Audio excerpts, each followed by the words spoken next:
Hello there universe, my name's Danny, and let's talk about video game movies. Video game movies have a long history of sucking, mostly because a lot of the movies based on video games are based on ones with little to no story.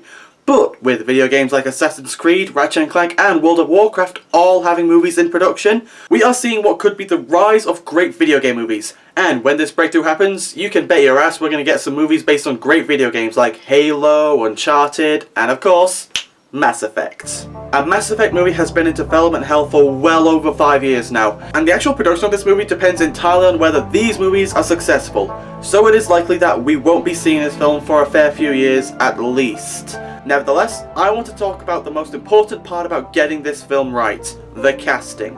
The thing that makes the Mass Effect games so great is the characters and how awesome they are, and they had a great cast of actors to play them. So, when it comes to the movie, I'll be casting the original crew for the first game. Now, before I get to this list, there are a few things I want to clear up. 1. I will be using a lot of big time actors in this list. Are they going to be cast in the movie? Probably not, but nevertheless, it's who I think would be best for the role. And 2, I'm not bringing back any of the original cast members from the games. Now don't get me wrong, a lot of the cast members would be perfect for reprising these roles, but for the sake of this video, I'm using entirely new cast members. And 3, yes, I am ripping off Erod's casting couch videos, but the fact that he's not a gamer tells me that he's probably never going to do a Mass Effect list, so sue me. Now that we've got that out of the way, let's start talking about the casting with the best damn sniper in the galaxy, the master of calibrations, and a commander's best friend. Garrus Vakarian. Garrus is a sarcastic former cop with a dark side, and though he can be the funniest guy in the room, he's also willing to do some messed up stuff. Now, Garrus is most likely going to be performance capture, so we need someone tall and bony, but also has an epic voice to match. Who do I pick? Edward Norton.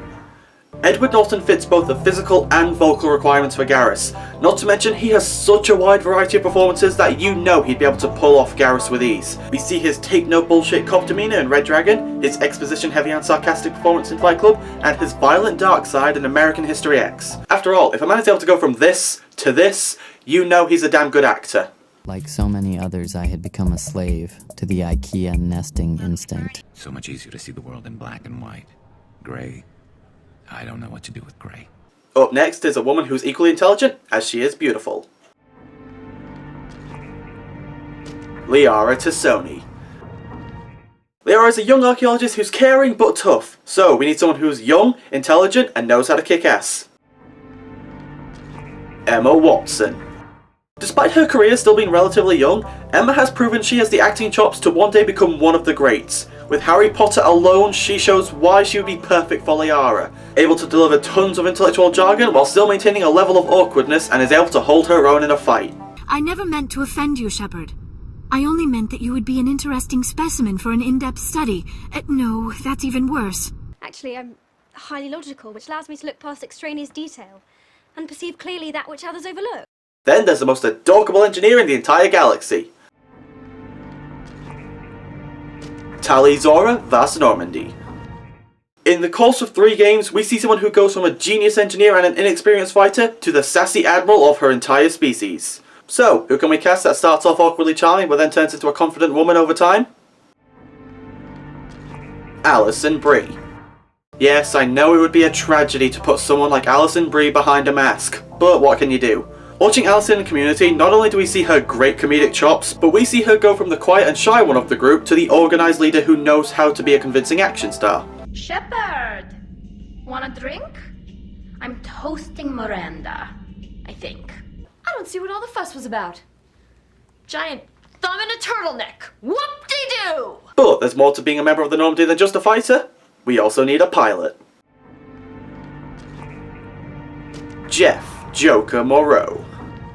Joker is Commander Shepard's oldest friend and comic relief. Due to his disability, he doesn't have a whole lot of action, but he makes up for it through his wits. Now this is one of those roles above all else I hope the original actor Seth Green returns for it. But if he can't, then I've already found a perfect replacement. Domhnall Gleeson. Domhnall is a rising star in the world of cinema, making several awesome smaller movies, but also starring in major blockbusters as well. In both interviews and on camera, Domhnall has shown great comedic talent, which is best shown in 2014's Frank, and I see no reason why he shouldn't play the best damn pilot in the Alliance. Hey Commander, we got Garrus back! That's great, cause he was totally my favorite. With that pole up his ass. Let's take the fucking head off. I have a certificate. I know you've got a motherfucking... But hey, not everyone can be the best character there is, so let's talk about one of the worst. Ashley Williams. Ashley is the stubborn soldier with serious trust and discipline issues.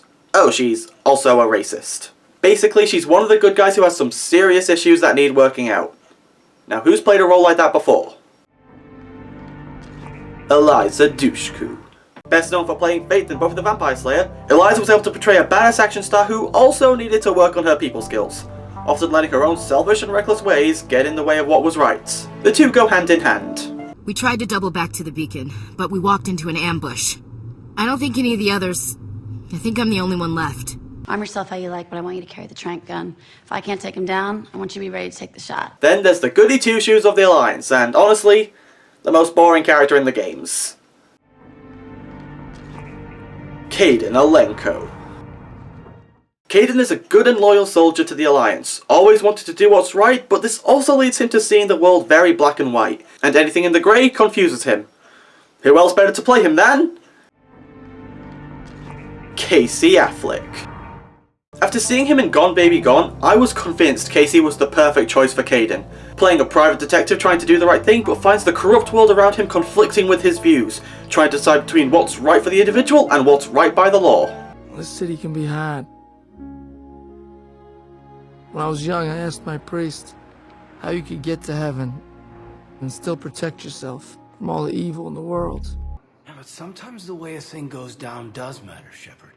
Later when you have to live with yourself. Knowing that you acted with integrity. And it matters. Alright, let's get back to the good characters with... Not Rex. Rex is the aging bounty hunter who's given up on helping his dying species, but secretly hopes to find a way to help them. He also happens to be the best fighter on the team. So for this, we need someone who's getting on in life, but is still damn imposing. Ron Perlman. Screw Schwarzenegger or Stallone, Perlman is the most badass old man there is. Doing the voice of Slade in Teen Titans shows him as threatening, playing Hannibal Chow in Pacific Rim shows him as cool, but his best role without a doubt, Hellboy, showing that he's everything Rex needs to be. Easily irritated, but with a good heart, takes no shit from anyone, and can easily hold himself in a fight. Hey, bull buddy, if we ever get out of this, we gotta talk. I am Earth Rex, and this is my planet! And now we come to the big one, the leader of them all, the hero of the galaxy, Commander Shepard. Now this is one of those roles that's actually quite difficult to cast simply because of how big of a variety there is for Commander Shepard. Commander Shepard can go for compassionate if you choose Paragon, or Commander Shepard can be a bit of a dick if you go Renegade. But here's who I think would be the perfect Commander Shepard. Emily Blunt. We've seen Emily do a wide variety of performances. She can be kind and compassionate, but she can also be demanding and cruel. However, the role that proved to me that she would be great for Shepard is when she played Rita in Edge of Tomorrow. This character was an ass-kicking badass who took no nonsense and was a respectable leader. It was like I was watching Commander Shepard right before my eyes. Now, some of you may be wondering why I didn't also pick a male Shepard. Well, thing is, every actor who I could think of to play a male Shepard was just far too generic for me to want to see them in a movie, like Sam Worthington for example. And not to mention, one of the major themes in Mass Effect is that diversity is power, and having a female action star is just a less obvious choice between the two, and Emily just felt perfect for the role. So those are my picks for who should star in a Mass Effect movie. Maybe at some point down the line I'll do one for Mass Effect 2 and 3, but until then, what did you think of this video, and let me know who you would cast in this movie down in the comments below. Until then, I'll see you next time, Universe.